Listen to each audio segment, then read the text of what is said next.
जीवन का रंग बदलो, जीने का ढंग बदलो। कई बार ऐसा पुरुषार्थ करे कि सूर्यवंशी बनने का लक्ष्य रखे, लेकिन चंद्रवंशी में तो जरूर आना ही है। यहाँ हमारे भाई जी आए थे, अनिल भाई सूर्यवंशी, सरनेम भी होता है आजकल सूर्यवंशी, लेकिन बाबा ने तो मैं सूर्यवंशी बनने का लक्ष्य ही दिया गया है। लेकिन फिर भी राम भी कोई कम नहीं थे। आज तक, अंत समय तक, आज लोगों के मुख में जब राम का नाम आता है तो कितनी शांति और सुकून का अनुभव होता है। आप जो मेरे हाथ में ग्रंथ देख रहे हैं, श्री रामचरितमानस, कल हम पैठन गए थे तो वो भाई जी ने हमें ये सुंदर सौगात दी है। जो भी जहां भी शिविरें होती है उसमें ये श्री रामचरितमानस तुलसीदास लिखित है। हिंदी में इसका अनुवाद किया गया है, जो आम इंसान भी इनको अच्छे तरीके से समझ सकता है। इस ग्रंथ के जितने भी नीति नियम हैं वो मानव जीवन के लिए बने हुए हैं। That is a book of science, not only book of religion. ये कोई हिंदू धर्म का कोई ग्रंथ है ऐसा समझने की जरूरत नहीं है। ये मानवता का ग्रंथ है और इसमें जो भी यहाँ से मैं बातें बताता हूँ सारे 99%, क्योंकि 1% में इंसान कोई गलती कर सकता है कोई बात बताने में, तो इनके सिद्धांतों के आधारित मैं आपके सामने अपनी बातें रखता हूँ।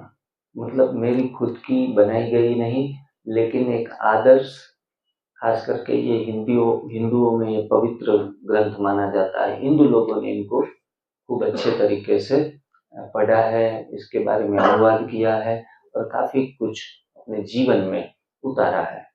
लेकिन जब यही ग्रंथ रामायण, वाल्मीकि रामायण में लिखा गया था और उसमें भी वो सारे सिद्धांत बताए गए थे, लेकिन वो कथानक के स्वरूप में, उसके अंदर एक सुंदर कथाओं का वर्णन है, इसमें भी है।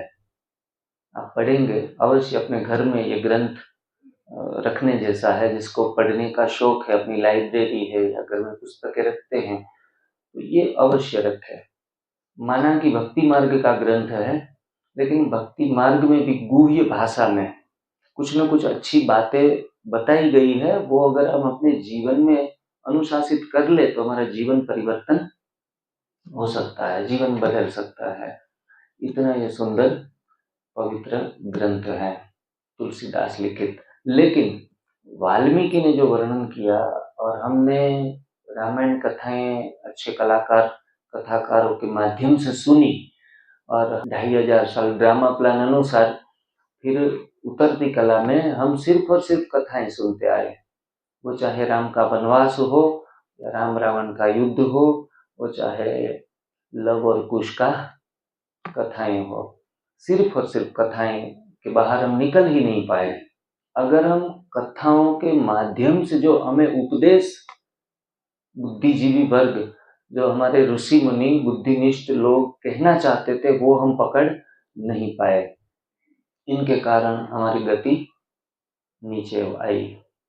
फिर कुछ सालों के बाद, वाल्मीकि के बाद, सबसे परमात्मा शिव रचित कहा जाता है इस ग्रंथ को। हम समझते हैं कि तुलसीदास ने लिखा है, लेकिन आप अंदर चौपाई पढ़ेंगे ना तो उसमें लिखा हुआ है कि शिव रचित। आपको वंडर खाएंगे, अरे शिव रचित कैसे हैं? मतलब हम बाबा के बच्चे जो शिव की बोलते हैं इंट्यूशन से ये ग्रंथ लिखा गया है, इसलिए इस ग्रंथ को शिव रचित कहा जाता है। और इसमें लिखा है तुलसीदास लिखित, मतलब ये एक राइटर है। और जो उपदेश है वो इसमें कौन से हैं? शिव के उपदेश है। जो भी न्यू डाइट सिस्टम की बातें हैं वो ऐसा ना समझेगा हमारे ब्रह्मा कुमारी से कुछ अलग है। परमात्मा खुद जिस दिनचर्या के बारे में बता रहे हैं वो बातें इस ग्रंथ में बताई गई है। मतलब बड़ी आस्था से, पूर्ण श्रद्धा भाव से, पूर्ण विश्वास रख के हमें इस नीति नियम को पालन करना है अगर सिर्फ और सिर्फ स्वास्थ्य के आयाम के ऊपर एमडीएस को देखेंगे ना, तो आपको कुछ 2 महीने 3 महीने करके फिर छोड़ देंगे। पर उपासना समझ कर लेंगे तो बात बन जाएगी, जीवन पूरा पूर्ण रीति से परिवर्तन हो जाएगा। ये जीवन बदलने वाली साधना है, ये सर्व सुखों को प्राप्त कराने वाली साधना है, जीव को शिव को मिलाने वाली साधना है। इतनी जितनी भी महिमा गाई जाए उतनी कम है। सर्व प्राप्तियों को प्राप्त कराने वाली साधना है, आलोक और परलोक को सुधारने वाली साधना है। तो हम जो कर रहे हैं ना, उसका महत्व तो हमें कम से कम पता होना चाहिए कि घर बैठे बिना कोई विधि विधान किए भी ये जब साधना में जुड़ जाते हैं तो आत्मा का तार कहाँ जुड़ जाता है? परमात्मा से, शिव परमात्मा से जुड़ जाता है। और हम भी संपूर्ण रीति से प्राकृतिक बन जाते हैं और हमें नेचुरल रहना ही अच्छा लगता है। और अब धीरे धीरे धीरे करके कुछ समय के बाद संपूर्ण प्राकृतिक जीवन ही अच्छा लगने लगता है। अभी हम जमशेदपुर गए थे तो जमशेदपुर कहा कि फलाना म्यूजियम दिखाएं आपको, उधर लेके जाएं।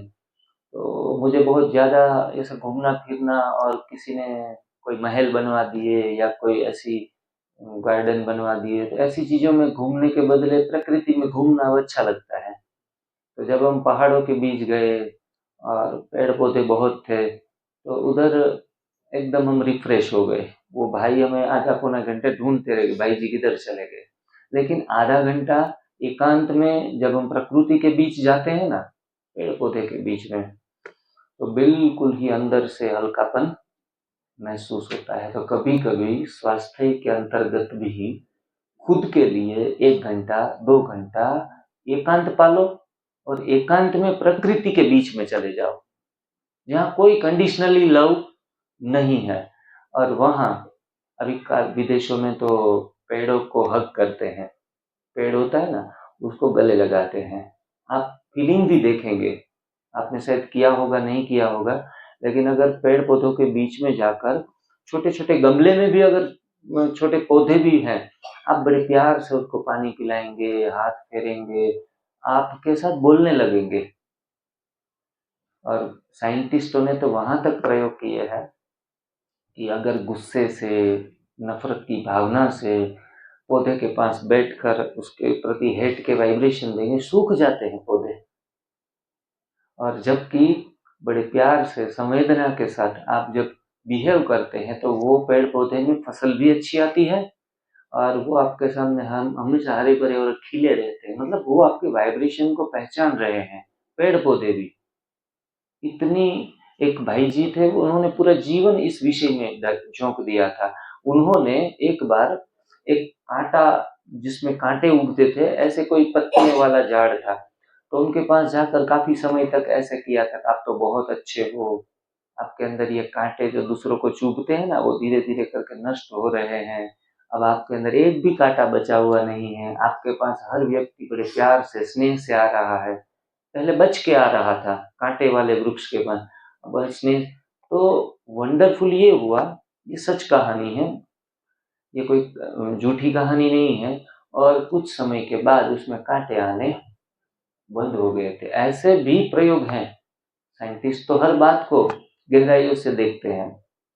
तो हमारे वाइब्रेशंस हर इस कण कण में जा रहे हैं। और पेड़ पौधे, चेयर, हम जो जिस चेयर पे बैठते हैं, अगर आपके वाइब्रेशन अच्छे हैं ना, तो उसके अंदर चेयर के ऊपर भी वो असर करते हैं।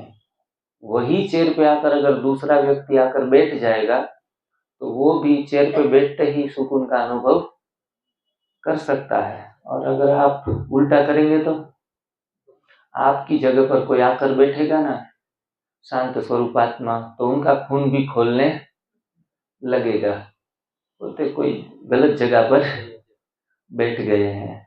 ये एक सूक्ष्म ऊर्जा का विज्ञान है, जो जैन मुनि है, जो हमारे धर्म, मुख्य 4 धर्म हो गए हैं, इसमें वहां तक की परहेज मानी जाती थी। हम तो खान पान की परहेज करते हैं, जो मेरे ख्याल से मैं भूलता नहीं हूँ तो ये जैन धर्म में ही कुछ ऐसा है कि उनके मुनि है ना, वो अगर किसी की जगह में कोई बैठा हुआ है तो आधा पौने घंटे तक उस जगह पर बैठते भी नहीं है।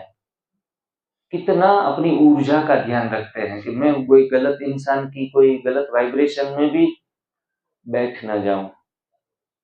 तो फिर हम जहाँ रहते हैं उसी स्थान के ऊपर हमेशा जितना ही शांत स्वरूप अवस्था में पॉजिटिव वाइब्रेशन के साथ देवताओं वाले संस्कार के धारण करके दिव्य गुणों की धारणा के साथ बाबा का ही एक ट्यून दिल में बजता रहे, परमात्मा का, उसी वाइब्रेशन के साथ आप दूसरों की सेवा कर सकते हो। बोलना ही एक सेवा नहीं है। हम कहते हैं भाई जी एक एक दो दो घंटा बोलते हैं, सेवा अच्छी करते हैं। मैं कहता हूँ सेवा यही नहीं है, ये तो स्थूल सेवा है। बोलना, बोल तो हर कोई सकता है, लेकिन जब आप शांत होते हैं, दूसरों के लिए अच्छी भावना रखते हैं। चलो आप 100 लोग हैं, अभी हम ऐसे अपने स्थान के ऊपर बैठे हैं, चुप हैं, लेकिन आए हुए हर एक आत्मा पूर्ण रीति से स्वस्थ हो जाए, तंदुरुस्त हो जाएं, सबकी दवाइयाँ बंद हो जाएं, खिलखिलाते रहें, मुस्कुराते रहें, अपने परिवार के साथ हमेशा खुश रहें, सदा स्वस्थ रहें, सदा सुरक्षित रहें। ऐसी कुछ भावनाएं हम अपने स्थान के ऊपर बैठे बैठे करेंगे तो भी तो ये गहरी सेवा है। मतलब हमारा एक एक थॉट्स, एक एक विचार वो सेवा कर रहा है। हमारा उठना बैठना चलना फिरना सब कुछ सेवा में है।